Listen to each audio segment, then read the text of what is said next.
বিসমিল্লাহির রহমানির রহিম। এখন আমাদের আজকের ক্লাস হবে লোগো তৈরি করা। অ্যাডোবি ইলাস্ট্রেটরের মাধ্যমে আমি সিম্পলের মধ্যে একটা লোগো আপনাদের তৈরি করে দেখাবো সিলেবাস অনুযায়ী।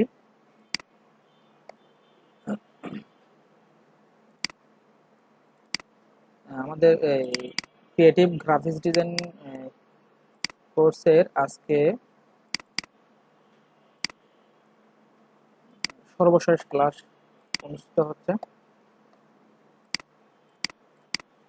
লোগো ডিজাইনের ক্ষেত্রে আপনি চাইলে পেন টুল দিয়ে নিজেই ড্র করে লোগোটা ডিজাইন করতে পারেন, অথবা একটা লেখা টাইপ করো লোগো ডিজাইন করতে পারেন। হ্যাঁ, তো সেক্ষেত্রে সর্বপ্রথম আমি দুই ধরনেরই দেখাবো অবশ্যই। একটা লেখা টাইপ করতেছি আইটি জুন, আমাদের প্রতিষ্ঠানের নাম যেহেতু আইটি জুন, আমি আইটি জুন দিয়ে টাইপ করি। যদিও বা এখানে উপরে যেটা আছে এটা একটা ব্যানার ডিজাইন, আমি এটা আপনাদের দেখার জন্য রাখছি। আমি এখন লোগো ডিজাইনের ক্লাস নিচ্ছি। আইটি জুন, আমি জাস্ট এই লেখাটা টাইপ করলাম। এটা টাইপ করার পর এটাকে বড় করলাম।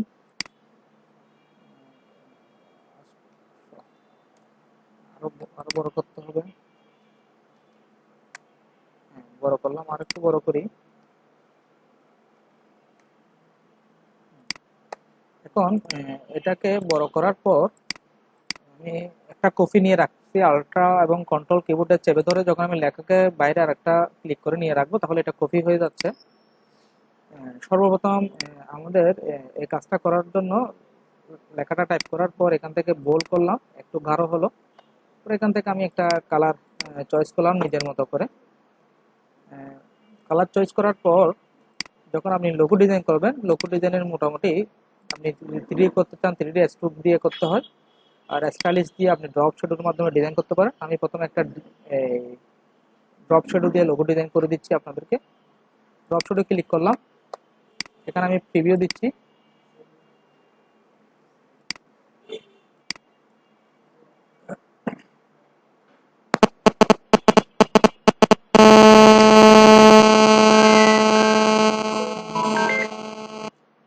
প্রিভিউ দেওয়ার সাথে সাথে এখানে আমি একটু পয়েন্টগুলো বাড়িয়ে দিচ্ছি।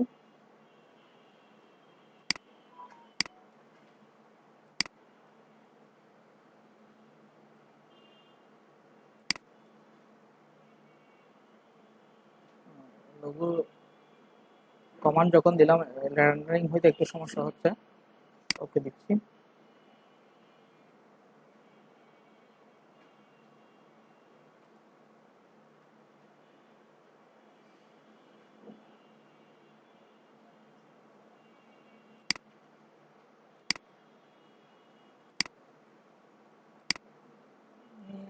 ব্যানারটা ডিলিট করে দিচ্ছি, কারণ যেহেতু লোগো ডিজাইনের এটা রেন্ডারিং হতে সমস্যা হচ্ছে।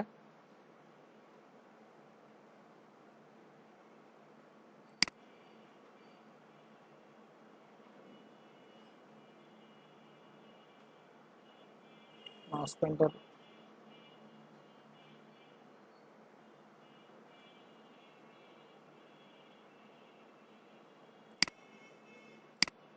সেভ দিয়ে দিচ্ছি, যেহেতু আমি ব্যানারটা ডিলিট করলাম রেন্ডারিং এর সমস্যার কারণে। এরপর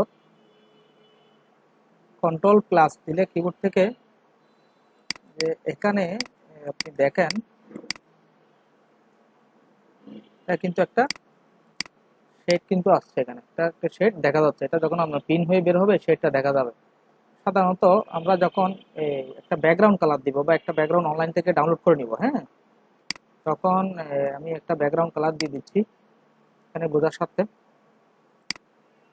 কন্ট্রোল শিফট থার্ড ব্র্যাকেট দিয়ে সেকেন্ড ব্র্যাকেট দিলে ওই যে লোগোটা উপরে উঠতেছে, তখন আমি ব্যাকগ্রাউন্ড কালারটাকে একটা চেঞ্জ কালার দিয়ে দিচ্ছি।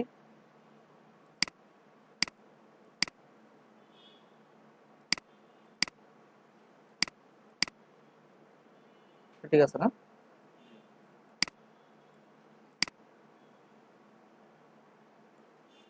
এখন কিন্তু কিছুটা বোঝা যাচ্ছে লোগোর শেডটা। দেখেন, এটা যখন পিন হয়ে বের হবে তখন এটা সুন্দর দেখাবে। আর আপনাদের এরকম লোগো যদি আমি অনলি শেড দিয়ে করতে চান, তাহলে যে আপনার ফ্রন্টটা অনলাইন থেকে একটা ফ্রন্ট ডাউনলোড করে নিত্য নতুন ফ্রন্ট ব্যবহার করলে লোগোটা সুন্দর দেখাবে। তো এখন এটা এক ধরনের লোগো। সেম এই লোগোটাতে যদি আমরা আবার কাজ করতে যাই, আরো আরো কাজ করতে পারবো।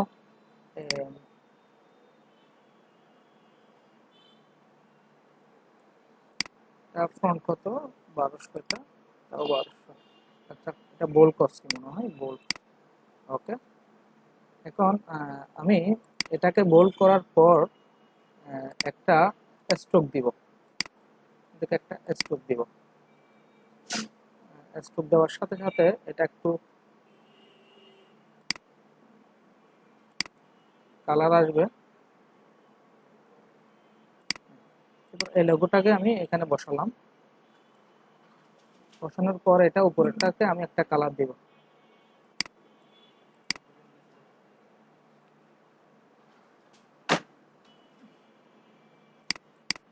দেখেন এই উপরে এই লোগোটাকে এটাকে স্ট্রোক আবার দিচ্ছি, আরো আরো স্ট্রোক দিচ্ছি, 15, 20, 30 পর্যন্ত দিচ্ছি, একটু মোটা হয়ে যাক।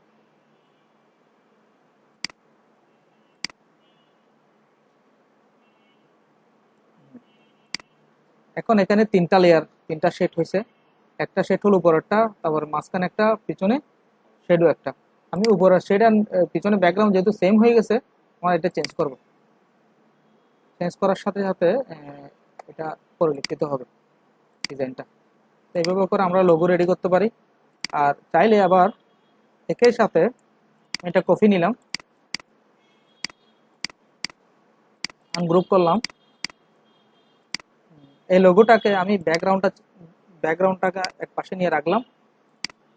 এই লেখাটাকে আমি আল্ট্রা ও কন্ট্রোল শিফট ও দিয়ে আউটলাইন করব। আউটলাইন করার পর ইফেক্ট থেকে ডিজাইন 3D তে গিয়ে 3D স্টোরে ক্লিক করলাম। স্টোরে ক্লিক করার পর যেহেতু এগুলা 3D কাজ হওয়ার কারণে আর যে ড্রপ শেডো দেওয়ার কারণে এগুলো কাজগুলো স্লো হচ্ছে। কম্পিউটার যদি কোরাই 7 বা আরো একটু আপডেট হতো তাহলে কাজগুলো আরো দ্রুত হতো। তো এখানে দেখেন এই লোগোটা 3D করতেছি আমি এখন। -18 আছে না, আমি -9 দিয়ে দিও। এখানে -16 এর পর 26 এর পর -13 করে দিব। 8 এর পর আমি অনলি 2 দিব, তার থেকে আমি বেশি থিকনেস দিব না। ঠিক আছে, প্রিভিউতে ক্লিক করলাম। প্রিভিউতে ক্লিক করার সাথে সাথে রেন্ডারিং হচ্ছে। এটা একটা ব্যাপার আছে, এটা অনলি খালি খালি পেজটাই ইয়ে করতে হবে।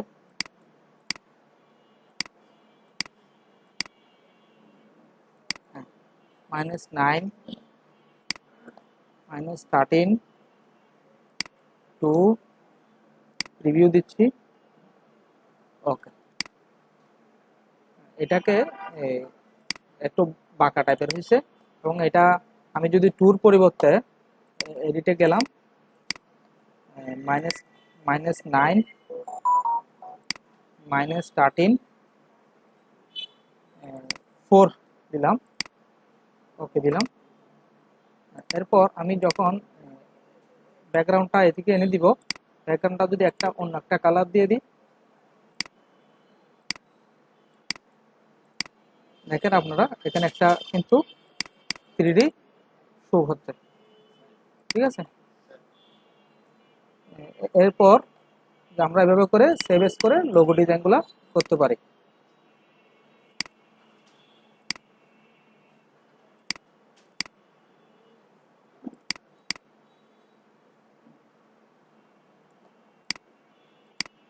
এটা লোগো ডিজাইন দিয়ে সেভ এস করলাম। ঠিক আছে, আমাদের পরবর্তী সময় আমি আর একটা ক্লাস আপনাদেরকে রেকর্ড করে দিব, সেটা হলো ফুস্টার বা হ্যান্ডবিল ডিজাইন। ঠিক আছে, এটা আমি পরবর্তী